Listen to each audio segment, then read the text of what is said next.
So what kind of impact could a steady stream of bad news have on your health? For more on that, I'm joined by CBC News medical contributor Dr. Peter Lynn. How does seeing or reading all these negative news stories, I mean, it feels like back to back to back. How does that impact our health? Yeah, so basically now what we do is we're constantly having this stream of bad news. And so what you're doing is at first you feel sad and you feel, shock for the people.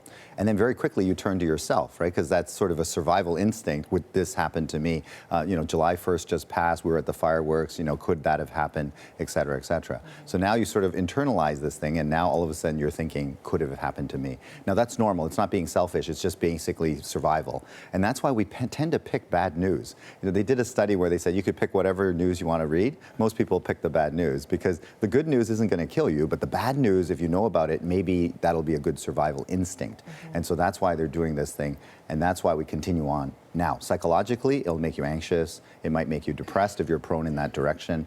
Physically, it makes your heart beat faster, your blood pressure goes up. And so all of these things, if it's only for 30 seconds, it's great, but this is now days and weeks and months, and that takes a toll on your body.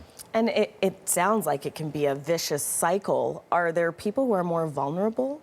Certainly. So people that are prone to it, so people with anxiety already, now all of a sudden they're going to be more anxious. If they're a hypochondriac, for example, and they hear about all the Zikas and this and that, then they're going to be freaking out about that. And so therefore, people that are prone to anxiety, depression, those kinds of things are at higher risk.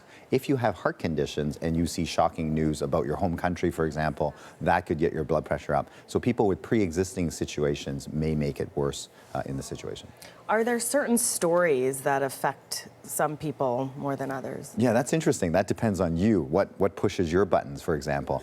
I do a lot of flying, so when there was the bombing of the airport, everybody paid attention. All the travelers were paying attention because you recognize it. So the more you relate to that situation, the more likely that's going to affect you. Some people, it was the little girl story. They have kids themselves and they can't imagine the horror of this story, for example. Other people that are very clean, that are very health conscious, it's the Zika and the Ebolas and things like that. So different stories depending on what pushes your buttons will trigger you to go into anxiety states.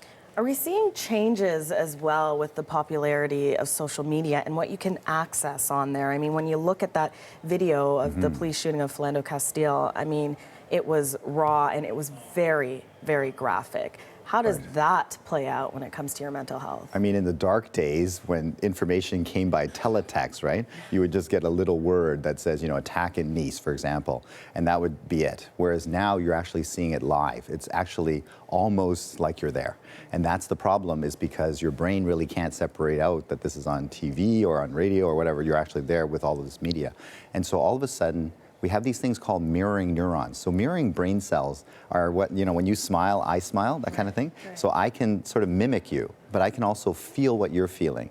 So now imagine those neurons are going crazy thinking this is really happening, and that's why people are going through these cycles of depression, anxiety, and things like that. Now, we worry about desensitization, which is where you hear about so many things over and over again. In the last little while, it's all been different. Right? So each event has been different. And so that's why we're constantly being bombarded with this information. Any way to sort of mitigate the damage it can have on your health? Yeah, people were saying get disconnected, but that's not realistic, right? We need to have information. So I think the idea is to figure out what stories trigger you to go into that anxious state. What's your vulnerability? And maybe for those stories, sort of tone it down a little bit. So don't watch it every 5 minutes or so. And maybe read about it so that you're getting the information, but don't go after the videos and things like that. Right. So I think that might be helpful. For the media, we have to cover these things. So maybe we tack on some good stuff, like, look, people are back to normal again, so sort of tagging something on, or something that you can do. So to protect yourself in this situation, you can do the following things, so then people don't feel so powerless, and that might be helpful. So I think we still need to get the information out, but just sort of a little bit limited, and also some good information or good news might be helpful at the end of it as well.